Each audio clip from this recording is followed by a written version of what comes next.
Pankaj Rameshlal Joshi, general secretary મજૂર મહાજન સંઘ। Pension સ્કીમમાં 1955 minimum 7,500 રૂપિયા થાય, જે કેરાલા હાઈકોર્ટે કીધું છે એ મુજબ એ અમારી માંગણી છે। છેલ્લા 9 વર્ષથી અમે સતત ને સતત આવેદનપત્રો, રજૂઆતો લેખિત મૌખિક કરતા આવીએ છીએ, પણ હાલની સરકાર આ બાબતે કોઈ સારો પ્રતિભાવ આપતો નથી। અમને મિનિમમ રૂપિયા 250 થી 3300 સુધીનું જ હાલ પેન્શન મળે છે।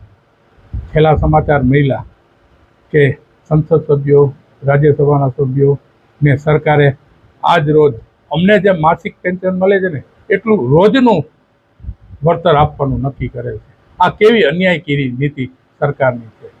અમારી પાસે ખાપડના પૈસા નથી રહ્યા।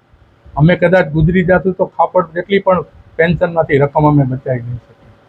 અમારા NSCના અધ્યક્ષ અશોક રાઉતસિંહની સૂચના અનુસાર સારાએ ભારતમાં 24-25 તારીખ અમો આવેદનપત્ર માનનીય મોદી સાહેબશ્રીને તથા શ્રમ મંત્રી શ્રી મનસુખ માંડવિયાશ્રીને પહોંચાડવા માટે EPO કચેરી સમક્ષ આજે રોજ આવેદનપત્ર આપેલ છે અને EPO કચેરી દ્વારા અમોને સહકારભર્યું વલણ આપી અને જણાય કે તમારી યોગ્ય રજૂઆત છે અને યોગ્ય રજૂઆત અમે ઉપર સુધી પહોંચાડશું અને અમો એનો આભાર માનીએ છીએ।